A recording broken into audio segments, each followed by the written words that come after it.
کے بٹن کو بھی پریس کر مراد دیجیے۔ ثانی 806 ہجری بمطابق 1404 میں عماسیہ میں پیدا ہوئے۔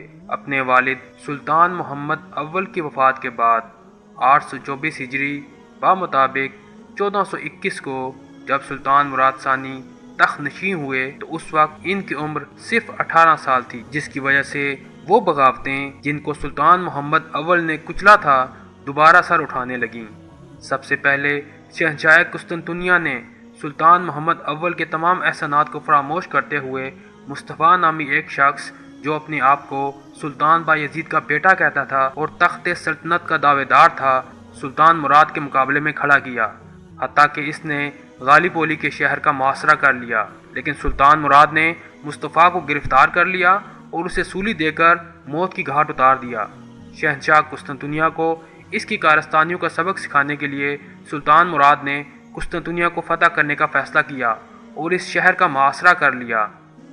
اس بار شہنشاہ ایمانوئل نے ایک اور سازش چلی اور امیر کرمانیہ کو ساتھ ملا کر سلطان کے حقیقی بھائی جس کا نام بھی مصطفیٰ تھا کو بغاوت کے لیے ورگلایا، جس نے اناطولیہ کے شہر نیسیا پر قبضہ کر لیا اور سلطان ہونے کا دعویٰ کر دیا۔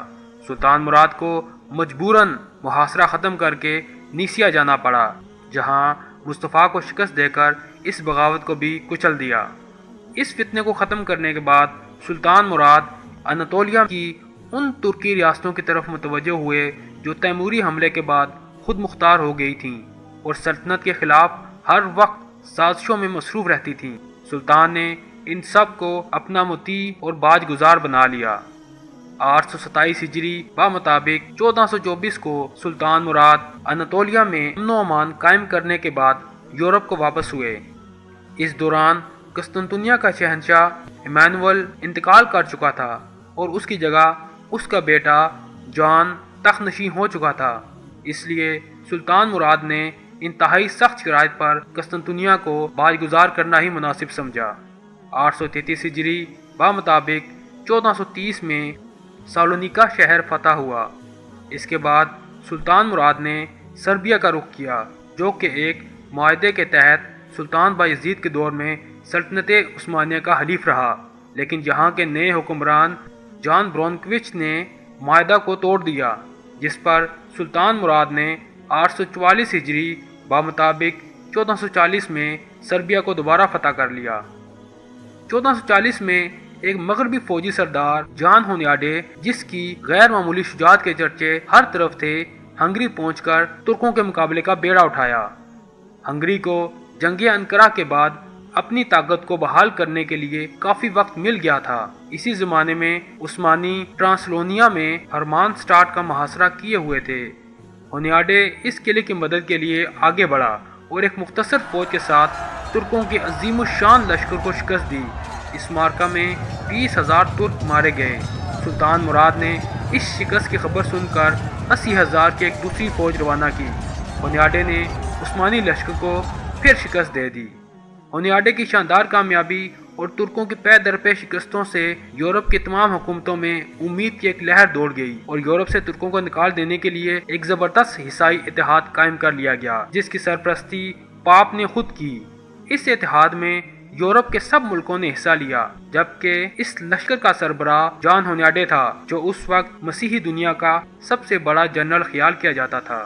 سلطان مراد اس وقت کرمانیہ کی بغاوت کے سلسلے میں اناطولیہ میں موجود تھے۔ ان کی عدم موجودگی سے فائدہ اٹھا کر عیسائی لشکر شہر پر شہر فتح کرتا گیا۔ پے در پے شکستوں نے عثمانی فوج کو بہت کمزور کر دیا تھا، اس لیے سلطان مراد نے اس وقت صلح کر لینا مناسب سمجھا۔ بالآخر 1444 کو زیجیڈین کے مقام پر 10 سال کے لیے ایک صلح نامہ مرتب ہوا، جس کی روح سے سربیا سلطنت عثمانیہ سے آزاد کر دیا گیا اور ولاچیا ہنگری کے حوالے کر دیا گیا۔ 20-22 سال کی مسلسل لڑائیوں کے بعد سلطان مراد جب اپنے یورپی دشمنوں سے معاہدہ کر کے اناطولیہ کی طرف واپس آئے، اسی اثناء میں انہیں اپنے بیٹے علاؤالدین کی موت کی خبر پہنچی۔ انہیں اپنے بیٹے کی جدائی کا بہت صدمہ ہوا اور دل دنیا سے اچاٹ ہو گیا۔ اپنے بیٹے محمد، جس کی عمر صرف 14 برس تھی، کو تخت پر بٹھا کر خود مغنیسیہ چلے گئے تاکہ باقی عمر یکسوئی کے ساتھ اللہ کی عبادت کر سکیں۔ جیسے ہی نو عمر اور نا تجربہ کار سلطان محمد کی تخت نشینی کی خبریں عام ہوئیں، اناتولیا میں امیر کرمانیہ نے پھر بغاوت شروع کر دی۔ دوسری طرف یورپ میں کارڈینل جولین، شاہ ہنگری لارڈ سلاس ہونیاڈے اور اس کے کچھ مددگار زیجیڈین معاہدے کی عہد شکنی کے لیے اٹھ کھڑے ہوئے، اور جب عثمانیوں نے معاہدے کے مطابق سربیا اور ولاچیا کے علاقے مکمل طور پر خالی کر دیے تو نصرانیوں نے معاہدہ توڑ ڈالا۔ عثمانی اس فریب سے بالکل بے خبر تھے، جس کی وجہ سے صلیبی بہت سے قلعے فتح کرتے ہوئے وارنا جا پہنچے اور اس شہر پر قبضہ کر لیا۔ سلطان مراد کو جب صلیبی فوجوں کی اس جسارت کا علم ہوا تو وہ خلوت نشینی سے باہر آ گئے اور بہت تیزی سے سفر طے کرتے ہوئے اپنی فوج کے ہمراہ وارنا جا پہنچے۔ 848 ہجری بمطابق 1444 کو دونوں فوجیں وارنا کے مقام پر بد مقابل ہوئیں۔ دونوں فوجوں نے تلوار زنی اور تیر اندازی کے خوب جوہر دکھائے۔ ابتدا میں عیسائیوں کا حملہ کامیاب رہا، لیکن مسلمان جم کر لڑے۔ اس اثناء میں لارڈ سلاس اور سلطان مراد کا آمنا سامنا ہوا۔ سلطان مراد نے ایک ہی لمحے میں اپنا نیزہ عہد شکن بادشاہ کے پیٹ میں اتار دیا۔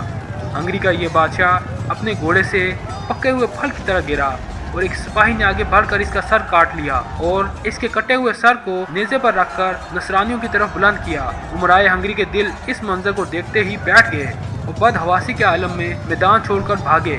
نصرانیوں کا سپہ سالار ہونیاڈے بھی بھاگا، لیکن اس سے پہلے اتحادی فوجوں کا 2/3 حصہ قتل ہو چکا تھا۔ سب سے زیادہ عبرت انگیز ناش کارڈینل جولین کی تھی، جو معاہدہ زیجیڈین کی شکست کا خاص محرک اور عیسائیوں کی ہلاکت کا اصل سبب تھا۔ اس کامیابی کے نتیجے میں سربیا اور بوسنیا کی مملکتیں مکمل طور پر فتح کر لی گئیں۔ بوسنیا کے بہت سے ممتاز امراء بخوشی مسلمان ہو گئے۔ اس مہم کے بعد سلطان مراد نے ایک بار پھر تاج و تخت شہزادہ محمد کے حوالے کیا اور خود گوشہ نشینی میں چلے گئے۔ شہزادہ محمد کی کم سینی کی وجہ سے اس بار خود ترکی فوج ینیچری نے بغاوت کر دی اور سلطان مراد کو مجبوراً دوبارہ تخت سنبھالنا پڑا۔ آپ کے ادرنا پہنچتے ہی باغیوں نے سر اطاعت خم کر دیا۔ اس کے بعد آخری دم تک سلطان خود حکومت کرتے رہے اور بقیہ زندگی بھی جنگوں اور فتوحات میں گزار دی۔